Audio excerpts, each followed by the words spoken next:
Hi students, बस अभी वो अपलोड हो जाता है आपका टॉपिक, तो फिर मैं आप लोगों का ये शुरू करती हूँ। Today will be discussing about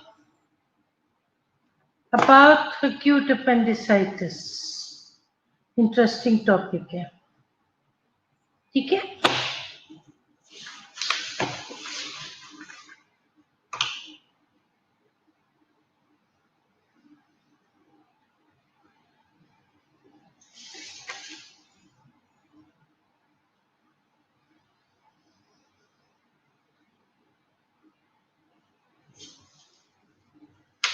Arooj, Mehkunisa and Samar, hello, hi, bye bye.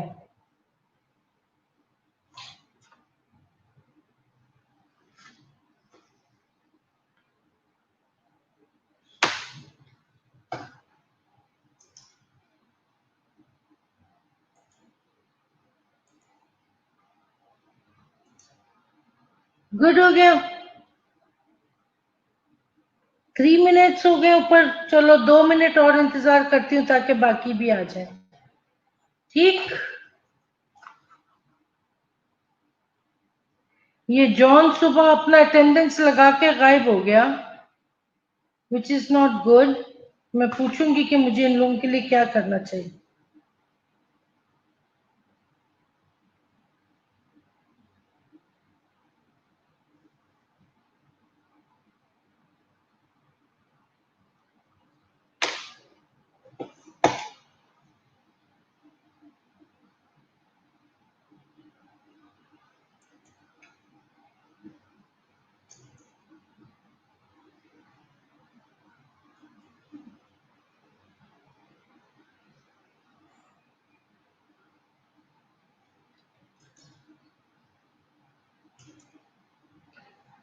और इसके स्लाइड ज्यादा है, सो मेरे ख्याल से मुझे शुरू करना चाहिए, बजाय इसके कि मैं बैठ के वेट करती रहूं और टाइम वेस्ट हो जाता है बहुत सारा।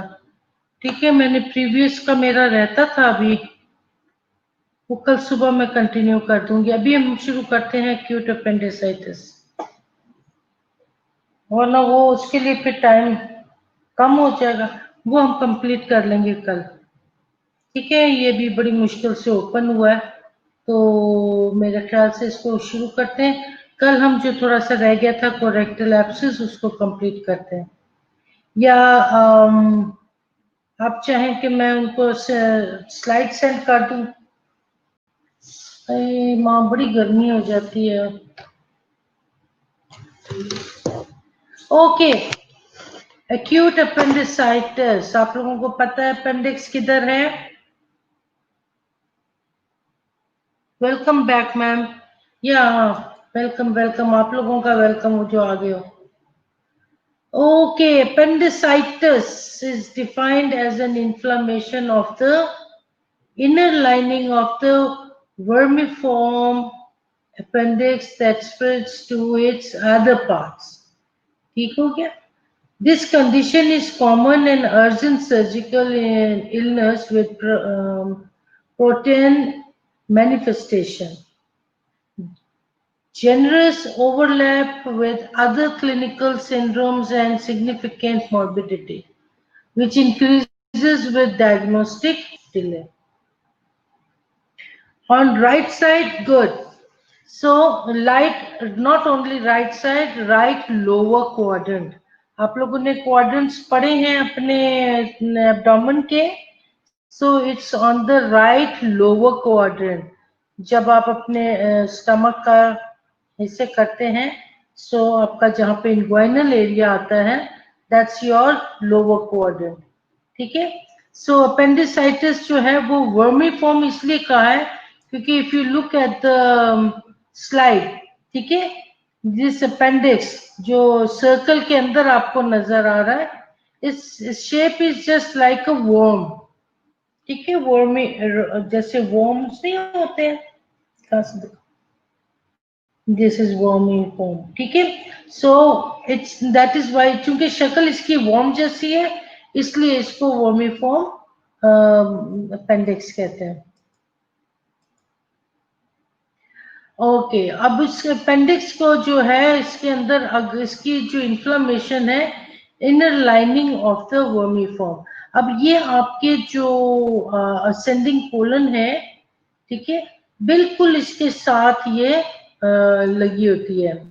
ये ये आपका नहीं, ये नहीं है, हम आगे चल के देख लेंगे।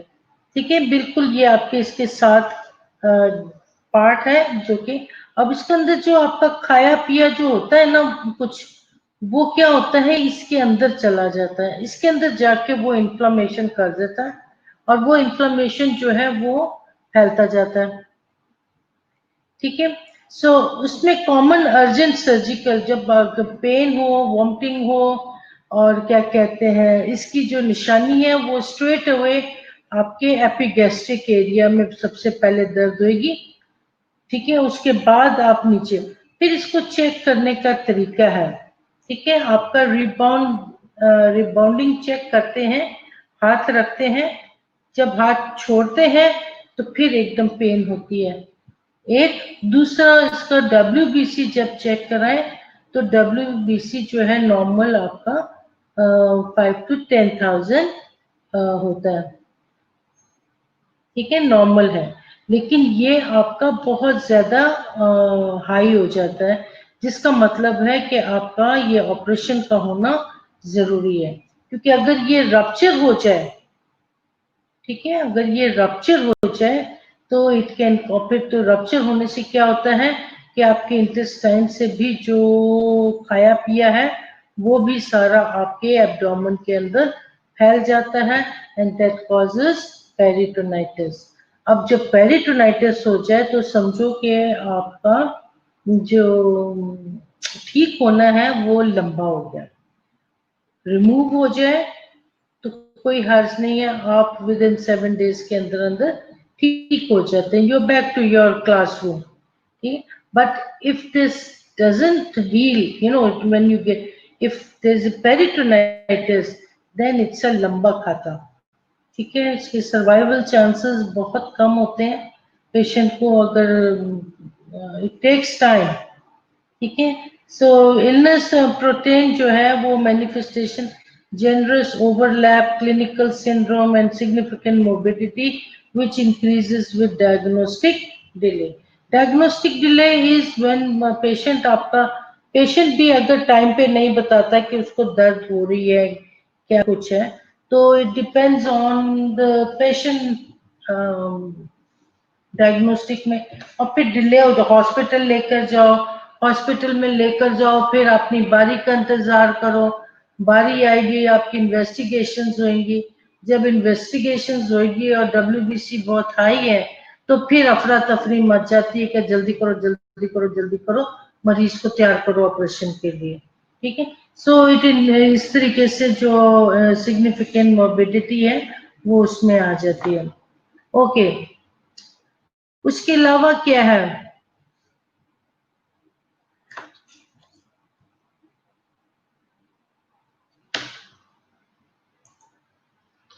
एनाटमी। अब आप इसकी एनाटमी देखो, 3 टैनिक पलाई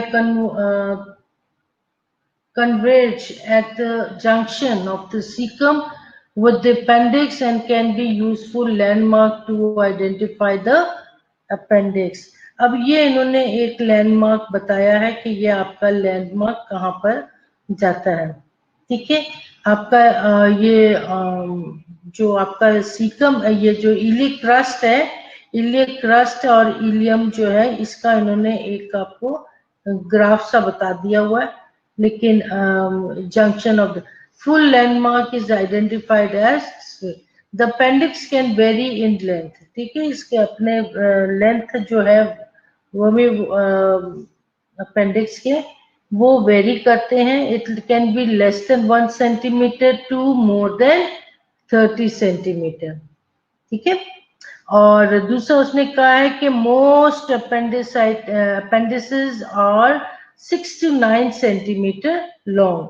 अदरवाइज अगर आपकी अपनी ठीक ठाक अपेंडिक्स है that will be less than 1 centimetre. Now how much is 1 centimetre? I think this is 1 inch। तो सेंटीमीटर तो छोटी सी होती है। You can look at your, अपना वो निकालो ना जरा, रूलर निकालो, उससे आपको पता लग जाएगा। इसका नॉर्मल जो है 6 जो अपेंडिसेस हैं वो जो कंप्लेन के साथ आते हैं वो 6 to 9 सेंटीमीटर है, और इसकी लेंथ जो है वो लेस देन 1 सेंटीमीटर से लेके 30 सेंटीमीटर तक जा सकती है। लेकिन ज्यादातर कॉमनली उसने बताया कि जो उनकी लेंथ अब तक उन्होंने फाइंड आउट की है वो 6 to 9 सेंटीमीटर लॉन्ग है। क्या ठीक हो क्या? This is your abdomen and this is your what we McBurney's point. ठीक है, ये this is your McBurney point, और मैकबर्न ये आपका ये जो इलियक क्रस्ट है यहाँ से, और आपका जो एम्ब्लाइकस है, ठीक है, ये आप हाथ के साथ उसको देख सकते हो। दिस इज योर, यहाँ पर आप इलियक क्रस्ट को हाथ लगाओ। इट इज बिकॉज योर, इस हाथ से अगर आप लगाते हो तो आपको पता लग जाता है, या नॉर्मली आप लेफ्ट हैंड यूज कर रहे हैं तो आपका ये इलियक क्रस्ट यहाँ पर चीची उंगली के पास इलियक क्रस्ट, और यहाँ पर अंगूठा जो है आपका चला जाता है अम्ब्लाइकस पे। ठीक है, और मैकबर्नी पॉइंट आपका ये इस उंगली के साथ अगर आप लेकर आओ यहाँ कॉर्नर पे, this is your McBurney point. ये मैं आपको दिखा रही थी, तो ये यहाँ से लेके यहाँ तक ये आपका ये अम्ब्लाइकस पे चला गया, ये आपका इलियक क्रस्ट पे आ गया, और ये जो है ये मैकबर्नी पॉइंट यहाँ पे करके, ये मैकबर्नी पॉइंट आपका यहाँ पे करके बनाएगा। ठीक है, तो ये आपका लेफ्ट राइट इलियक क्रस्ट है, राइट। या वेरिएशन टॉपिक में ए में आप देख सकते हो, आपके ये इसके ऊपर ही पड़ा हुआ है अपेंडिक्स। दूसरे में आप देख सकते हो इट कम्स डाउन। ठीक है, ये क्या कहते हैं, this is at the caecum. ये अपेंडिक्स में एक्सटेंड अपवर्ड, जिसको हम रिट्रोसीकल कहते हैं। ठीक है, और रिट्रोकॉलिक, बी पॉइंट जो है रिट्रोकॉलिक है, डाउनवर्ड पेल्विस की तरफ जा रहा है। Then C is your downward to the right. ठीक है, ये वाला जो है आपका जो सी पॉइंट है ये आपका क्या है, downward to the right subcaecal, right? And then D1, the D1 is upward to the right ileocecal, may pass interior posterior to the ileum, interior posterior to the ileum। ठीक है, सो ये जो है आपका इलियोसिकल लेफ्ट इलियोसिकल है। ठीक है, upward to the left ileocaecal, यहाँ पर आपका लेफ्ट है, यहाँ पर आपका राइट है। सो ये उन्होंने एक topographic positions of the appendix बताए हैं कि ये आपके अपेंडिक्स के होते हैं, पोजीशंस होती हैं। नाउ सर्जिकल एनाटॉमी में हम देखते हैं कि ये हमने पोजीशंस देखी, जो डॉट्स हैं, ठीक है, और ये बैक साइड से दिखाया जा रहा है। जो ये डॉट्स आपको दिखा रहे हैं और ये यहाँ पर ये डॉट्स जो है ये बैक साइड पर है। रिट्रोसीकल 63% पीछे की तरफ से आ रहा है। जो डॉट्स है आप इनको समझ लो कि ये पीछे से है, ठीक है, ये पीछे से आ रहा है। सबसीकल 2%, पेल्विक ये देखो नीचे पेल्विक की तरफ जा रहा है। ये अपेंडिक्स जो है ये पीछे से ही है, ये 33% है। आगे से आ रहा है प्री इलियक 1%, और प्री पोस्ट इलियक यानी कि पीछे से आ रहा है, दैट इज पोस्ट इलियक, ये भी 1% है। सो जो सबसे ज्यादा देखा जाता है रिट्रोसिकल इज 63%, जो के पीछे से है। फिजियोलॉजी क्या कहती है?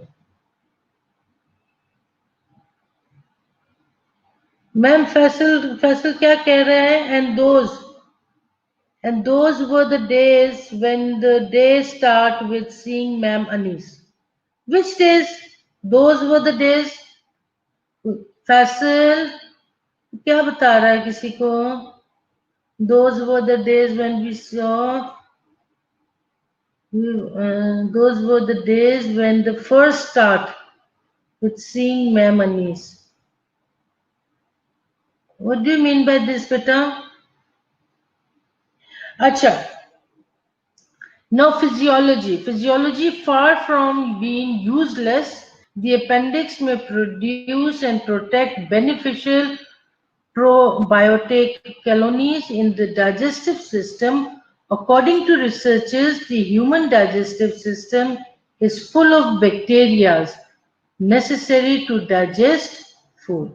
When attacked from disease, sometimes these important kind of bacteria are purged or killed off.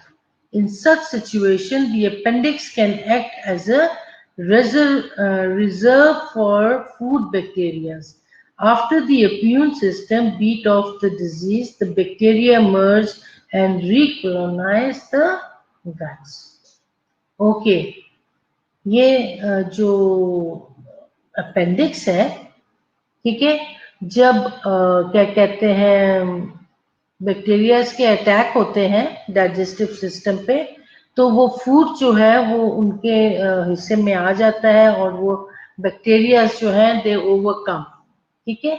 लेकिन रिजर्व में अपेंडिक्स के अंदर कुछ बैक्टीरियाज मौजूद होते हैं और जब ये अटैक खत्म हो जाता है, ठीक है, तो फिर ये जो बैक्टीरियाज अंदर छुप के बैठे हुए थे ये फिर निकलते हैं और the beat of the disease and the bacteria फिर जो है वो बाहर निकलते हैं और अपने आप को दोबारा से रिकोलोनाइज कर लेते हैं, ठीक है। अगर ये भी लड़ाई में शामिल हो जाएंगे तो पीछे कोई भी बैक्टीरिया नहीं बचेगा जो इनके खिलाफ, आने वालों के खिलाफ लड़ाई कर सके, ठीक है।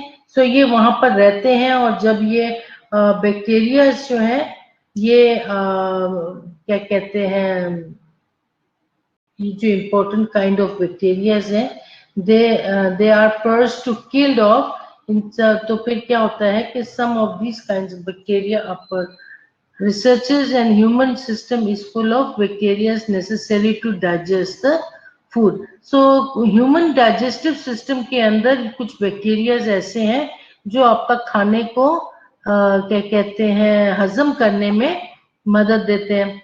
लेकिन क्या होता है कि इन्फेक्शन में बाजुकात क्या होता है कि ये खत्म हो जाते हैं, मारे जाते हैं, ठीक है। अब जो अपेंडिक्स है उस अपेंडिक्स के अंदर रिजर्व बैक्टीरिया जब बैठे होते हैं, जब ये लोग मार देते हैं तो फिर उस सिचुएशन में ये क्या करते हैं, रिजर्व वाले जो गुड बैक्टीरियाज हैं ये निकलते हैं और अपने आप को दोबारा से क्लोनाइज कर लेते हैं, इनकी क्लोनीज बना लेते हैं ताकि जो खाना खाया जाए वो दोबारा से डाइजेस्ट हो सके। इंसिडेंस क्या है? इंसिडेंस में होता है कि life time rate appendectomy,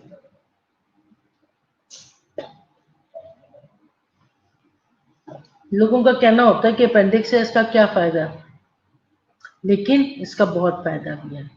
the life time rate of appendectomy is 12% for main, 25% for women, with approximately 7% of all people undergoing appendectomy for acute appendicitis during their lifetime. ये इन्होंने एक छोटा सा वो आपको इंसिडेंस बताया है कि लाइफ टाइम रेट के लिए क्या होता है, अपेंडेक्टमी हो जाती है 12% मर्दों में और 25% औरतों में होती है। क्या होती है? अपेंडेक्टमी हो जाती है। अब उसमें उसने कहा है कि approximately 7% of all are going under appendectomy for acute appendicitis.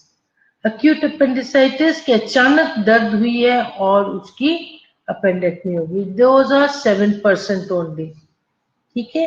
And then for acute during their life time उन्होंने एक सर्वे किया। Despite the increased use of ultrasonography, computer CT scan, और उसमें laparoscopy, the rate of misdiagnosis of appendicitis has remained constant, जो कि 15.3% है, as has a rate of appendical rupture.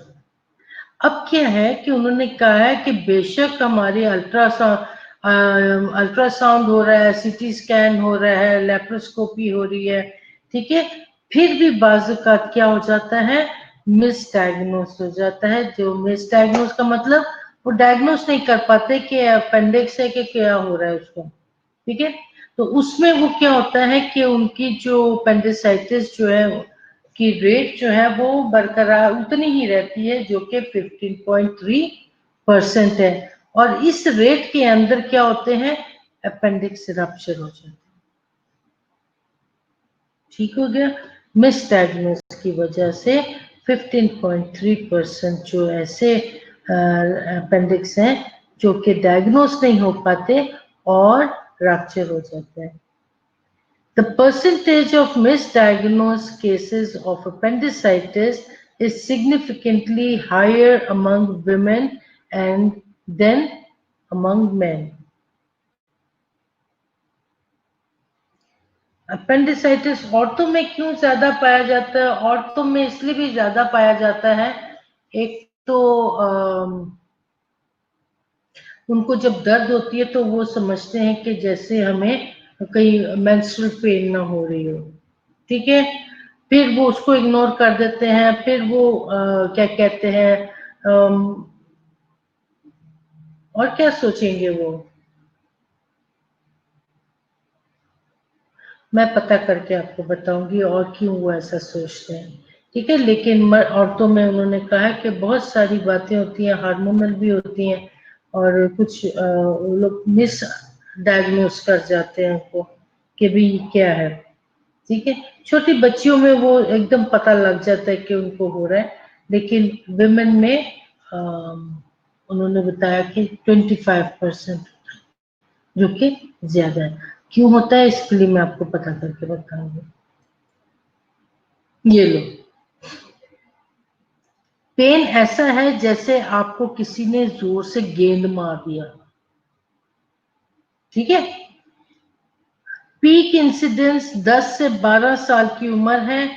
Begins at डल, पहले तो दर्द जो है वो डल है, फिर वो कहते हैं कि steady pain in periumbilical area में, ठीक है। पेरी अम्बलाइकल एरिया ये आपका अम्बलाइकस है, अम्बलाइकस से थोड़ा सा ऊपर पहले दर्द होगा, लेकिन डल सा दर्द है। Progresses over 4 to 6 hours with localized to the right lower quadrant. अब ये पहली जो अम्बलाइकल रीजन है, पहले डल पेन हुआ उसको, ठीक है, और डल पेन के साथ साथ उसको पेरी अम्बलाइकल एरिया में दर्द हुआ। पेरी अम्बलाइकल एरिया से वो दर्द जो है goes toward right lower quadrant, कितनी देर में, 4 to 6 आवर्स में वो पीछे ट्रेवल करता है, और लो ग्रेड फीवर होगा, नोजिया होगा, एनोरेक्सिया होगा, ठीक है। ये इसका होना जरूरी है, तभी तो पता लगेगा। फीवर है उसको, नोजिया है और भूख नहीं लग रही है। अचानक से पेन जो है वो क्या होता है, खत्म हो गया।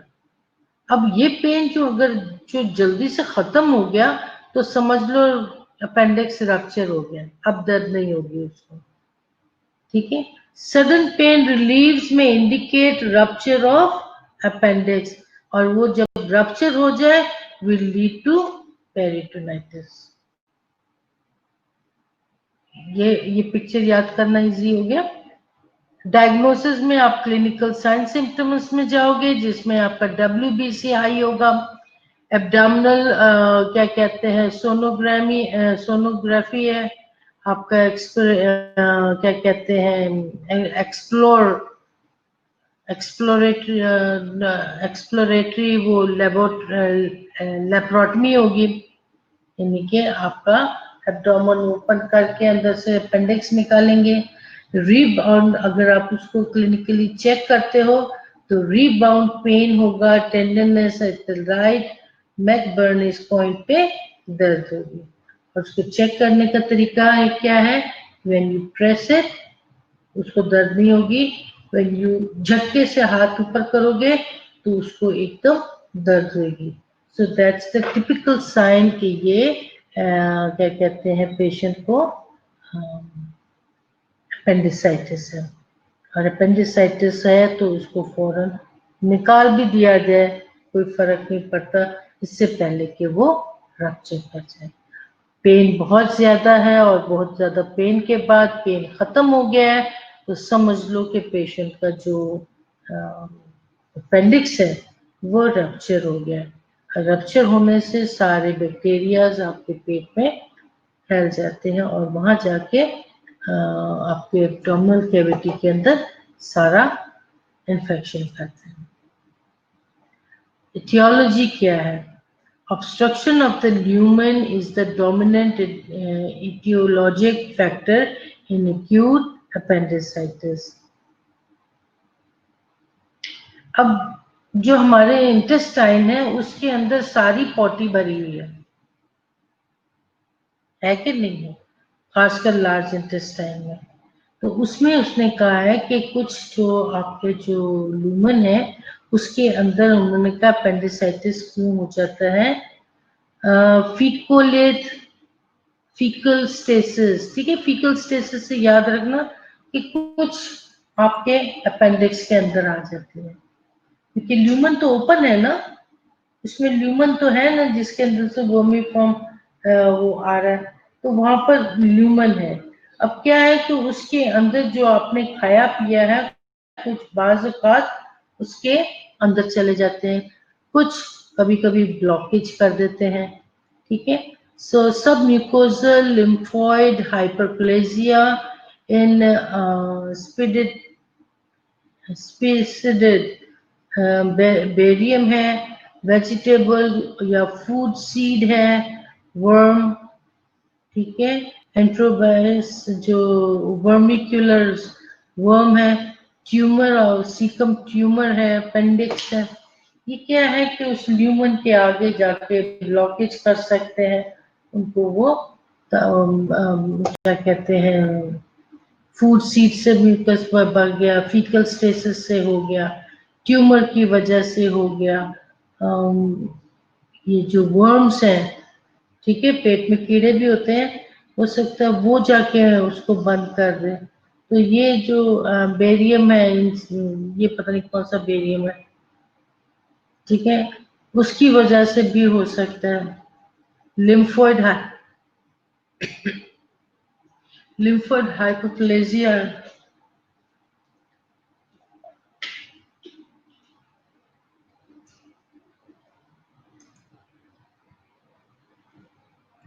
ये आप देख सकते हैं, ये आपका ये सीड आ गया, इसमें ऑब्स्ट्रक्शन हो गई। ऑब्स्ट्रक्शन हो जाए तो यहाँ की ब्लड सर्कुलेशन भी खत्म हो जाती है और ये क्या हो जाता है, गैंग्रीनियस भी हो सकता है। अब यहाँ पर क्या है कि जो कि एक सीड है या जो कुछ भी है उसने जाके क्या कर दिया, यहाँ पे इसको ब्लॉकेज कर दिया, ठीक है बेटा, दिस इज योर अपेंडिक्स, ये आपका कोलन आ गया इधर। अब ये क्या हो गया, जब ऑब्स्ट्रक्शन हो गई है तो इसके अंदर जो म्यूकस है इट स्टार्टेड डिस्टेंडिंग होना शुरू हो, डायलिटेशन शुरू हो जाती है। जब डायलिटेशन होनी शुरू होती है तो डिस्टेंशन कॉजेज इस्कीमिया।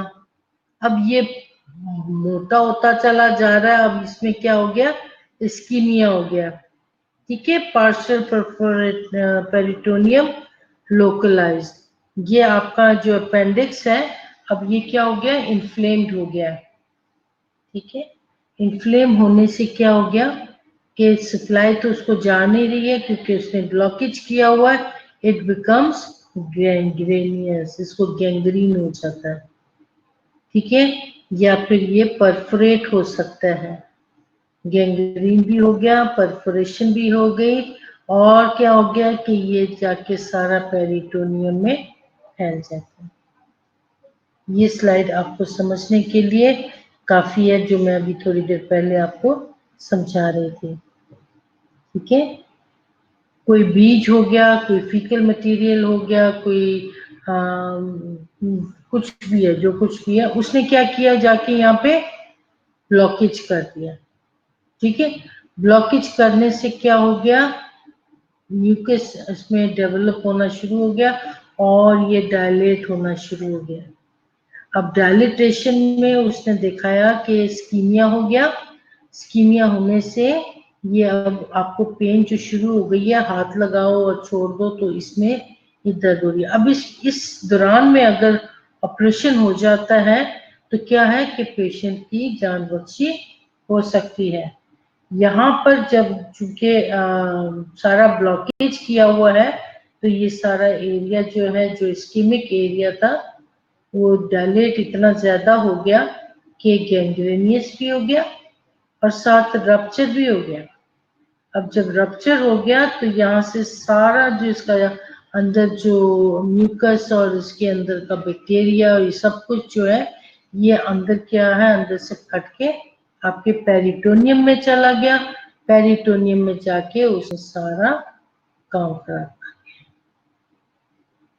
ठीक हो गया। इतनी सी चीज को निकालने के लिए अब उसको पूरा पेट फाड़ना पड़ेगा, वरना एक इंग्वाइनल एरिया में छोटा सा इंसिजन देते हैं और उस इंसिजन में अपेंडेक्टमी हो जाती है। ठीक है, लेकिन अब यहाँ पर चूंकि इतना बड़ा काम हो गया तो पूरा पेट खोलना पड़ता है पेरिटोनाइटिस में, ताकि उसके अंदर से गंद निकाला जाए। या ठीक है, दिस इज योर पेन जो है आपके पहले अम्बलाइकस में, पेरी अम्बलाइकल एरिया में होता है, and then it runs toward the right lower quadrant. यहाँ पर फिर वो दर्द जाता है। उसके साथ साथ वो कहता है कि उसको क्या होगा, उसको नोजिया होगा, वॉमिटिंग होगी, फीवर है। ठीक है, fever begins after the pain starts. Pain start होने के बाद यहाँ पर उसको उसने बताया कि फीवर होगा। ठीक है, vomiting and nausea is always there. That's the typical sign. या अगर कभी आपको एग्जामिनेशन में कोई पूछ ले कि अपेंडिसाइटिस के साइन सिम्टम्स बताओ, तो उनको बताना nausea, vomiting, fever begins after the pain start. Now, when the pain starts from the periumbilical area toward right lower quadrant. और जब इसको आप चेक करेंगे तो इसकी रिबाउंडिंग पेन होगी। राइट, तो ये आपका समझाने का सबसे आसान तरीका है। आपको ये सारा रटने के बजाय इफ यू अंडरस्टैंड दिस क्या कहते हैं diagram, you'll understand everything. So abdominal pain is the prime symptom of acute appendicitis. Classically, pain is initially diffuse, centered in the lower epigastrial or umbilical area, is moderately severe and is steady, sometimes with intermediate cramping superimposed. After a period of vary from 1 to 12 hours, but usually within 4 to 6 hours, the pain localizes to its right lower quadrant. ठीक हो गया, ये वही है जो मैंने आपको आसान लफ्जों में पहले समझाया। एनोरेक्सिया यानी कि भूख नहीं लगती है, nearly always accompanies appendicitis. Anorexia वहीं पर है क्योंकि उसको नोजिया हो रहा है, वॉमिटिंग हो जाएगी, इसलिए वो कुछ खाना पीना इनकार करती है, इस डर से कि फिर से उल्टी ना आ जाए। It is so constant that the diagnosis should be questioned if the patient is not anorectic. ठीक है, अब ये जो है, ये जो कांस्टेंट डायग्नोस है, ये क्या करते हैं, should be question if the patient is not anorectic, यानी कि उसको भी कॉल की पेन नहीं हो रही है। Vomiting occurs in nearly 70% of patient. 70% patients को क्या होता है कि ये कंप्लेन होती है वॉमिटिंग की, अदरवाइज कुछ तो बर्दाश्त कर देती हैं कि वॉमिट नहीं करनी है।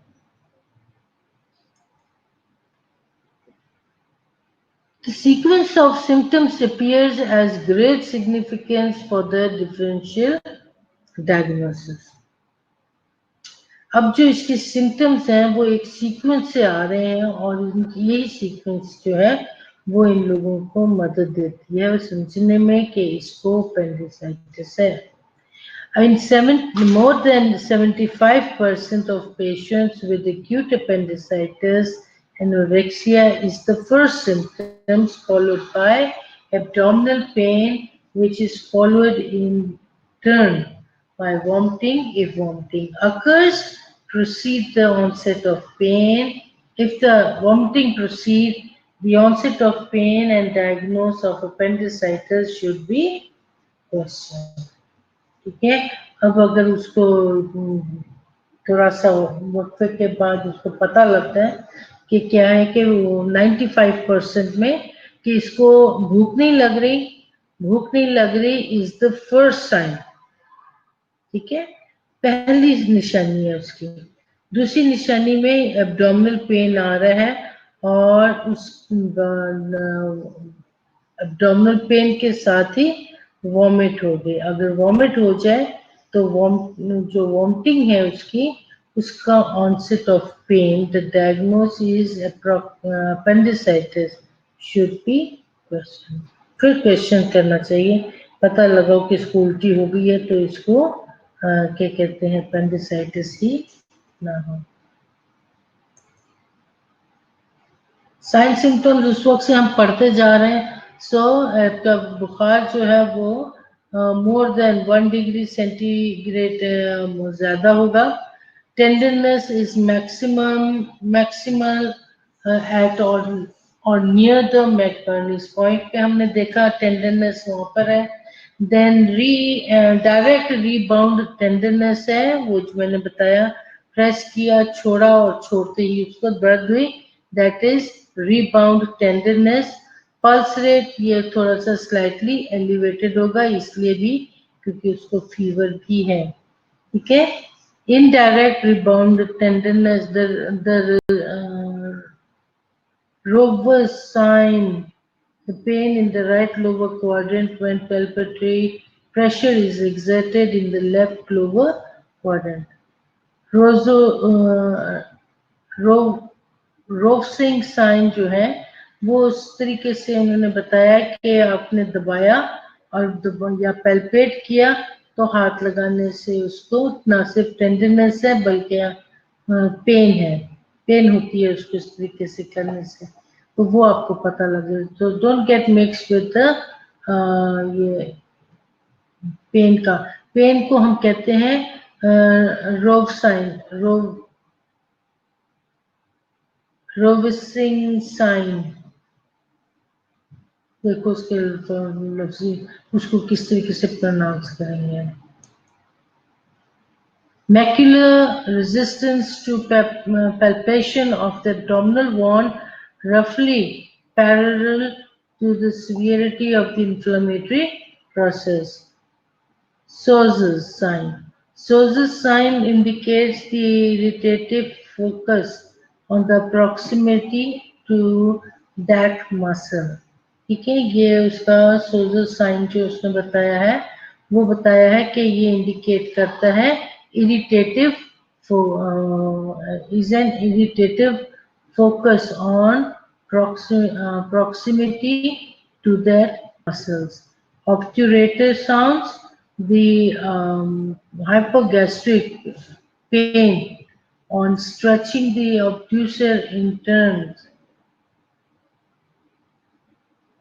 internus indicate irritation in the pelvis.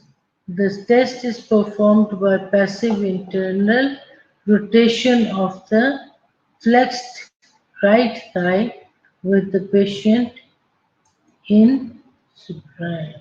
ये ठीक है, ऑब्ट्यूरेटेड टेस्ट हो रहा है और ये इस तरीके से इसको करते हैं. ए में उसने क्या किया, उसके पाँव को ये है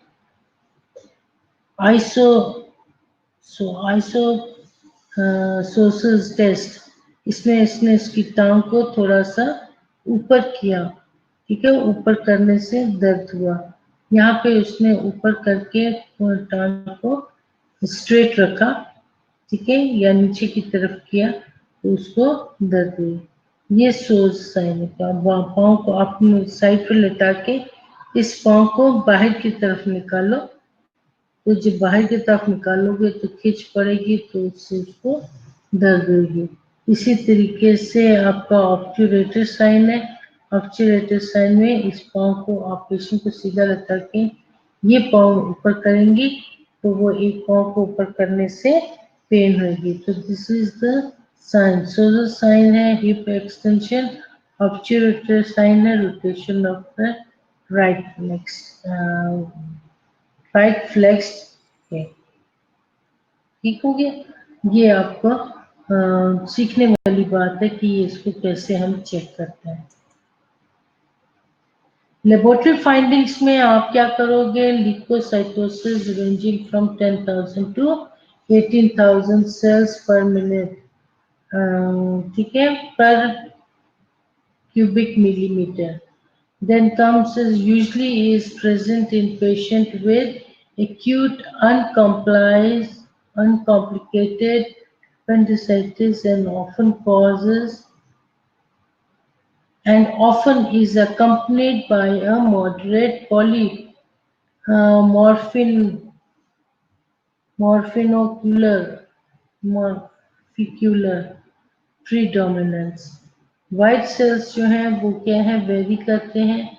Even it is unusual for the white cell blood cells count to be more than 18,000 cells per cubic millimeter in uncomplicated appendix.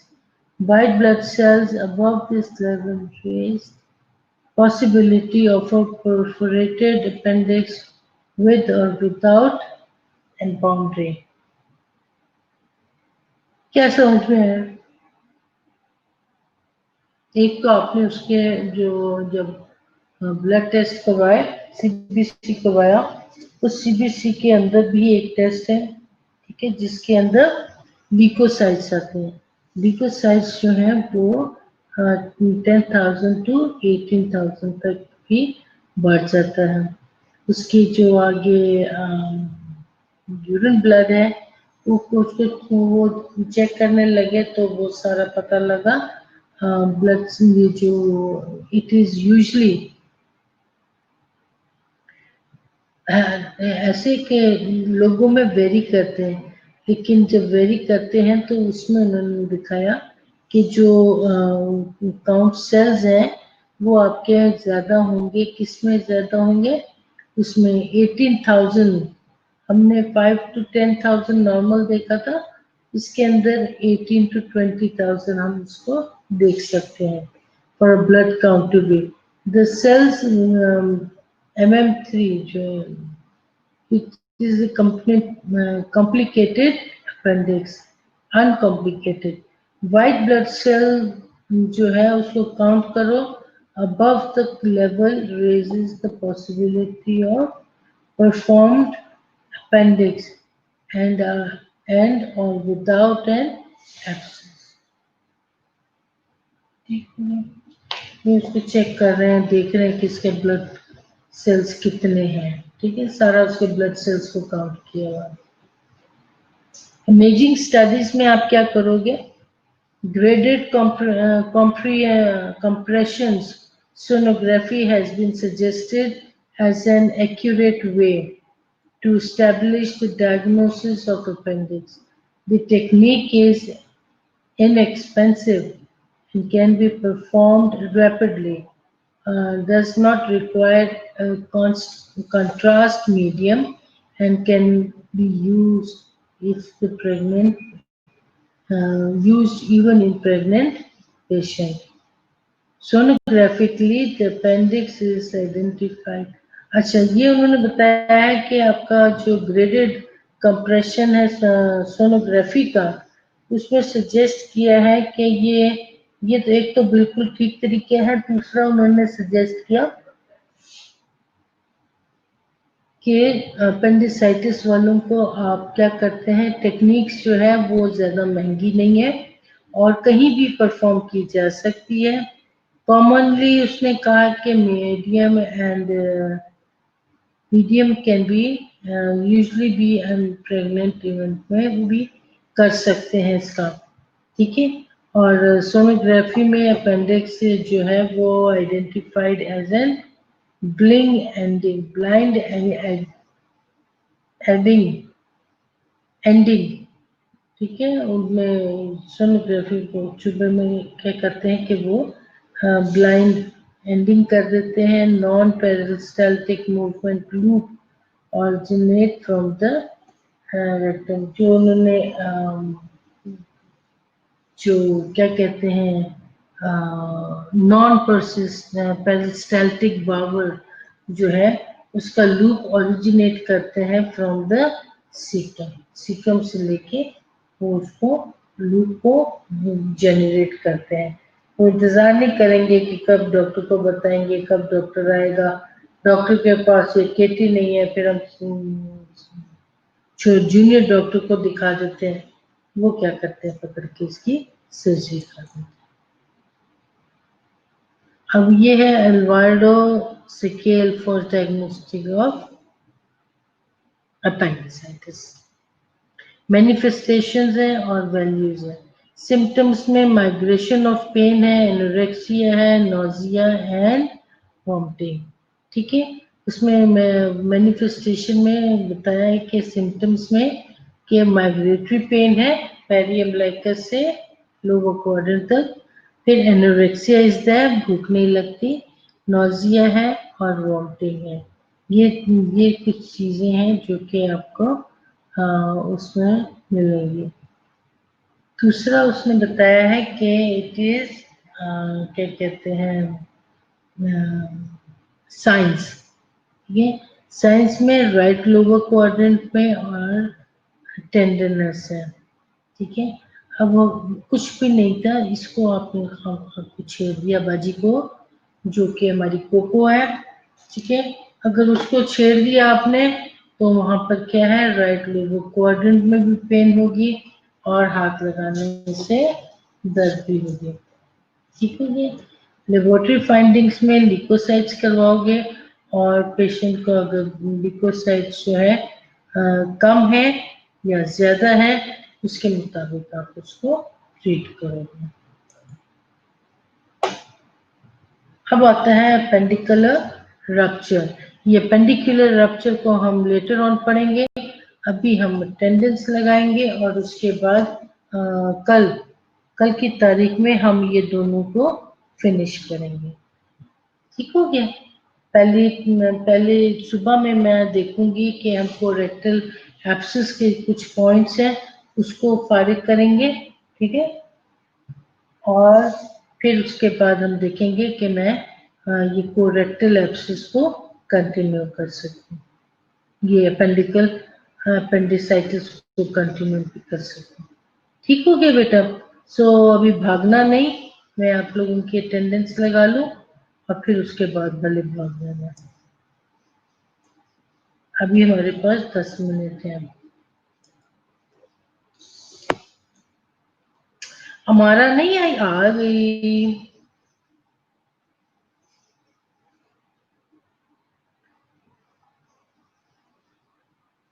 ये सुबह जॉन आके तो चला गया, मैंने इसकी प्रेजेंट को एब्सेंट में बदली कर देना कि ये सिर्फ अपनी शक्ल दिखा के ना उनके अपना नाम लिखा हुआ है तो फिर गायब हो जाता है, ये क्लास में नहीं बैठता।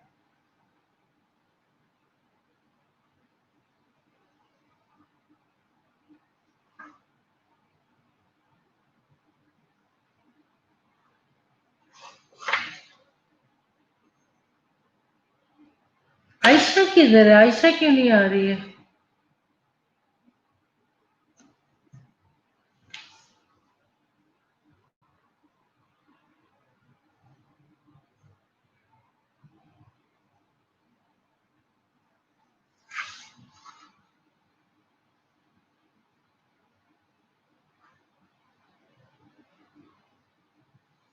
सायरा मुंशी, आप दूसरी क्लास में नहीं आई क्या?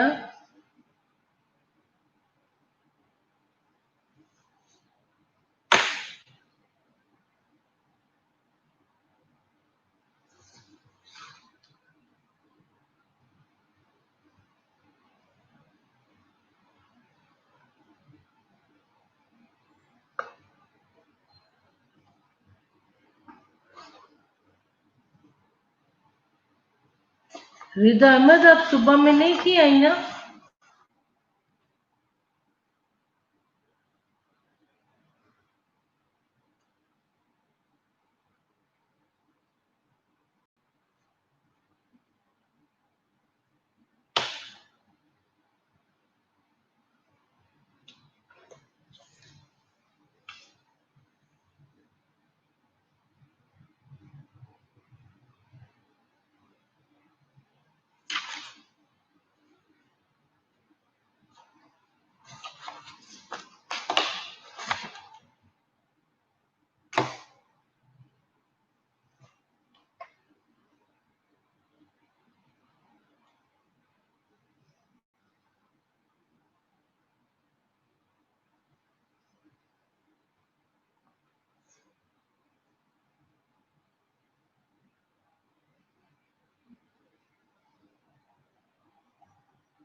तलहा सुबह नहीं आया था? क्योंकि मैंने कहा था लोगों को जगाने के लिए, तो खुद ही सोता रहेगा।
मैं बस गई हूँ भाई।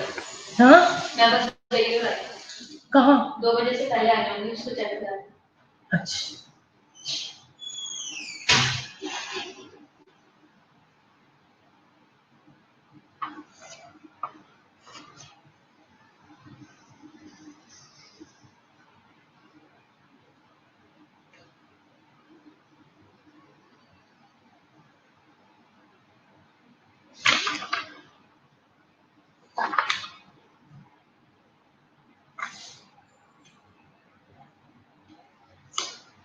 One, two, three, four, five, six, 8, 9, 10, 11,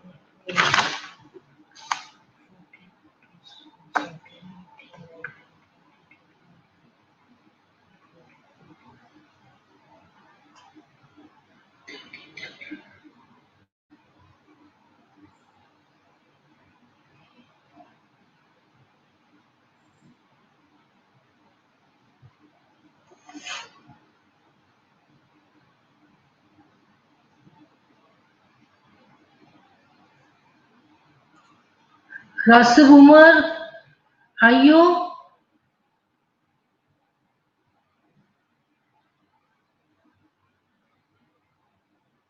कोई नहीं आई।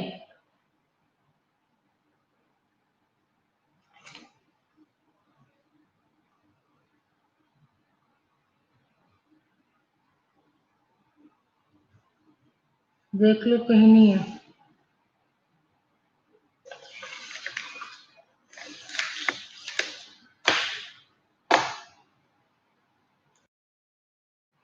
Okay, girls and boys, bye bye. Thank you very much. We'll see you tomorrow again. Right?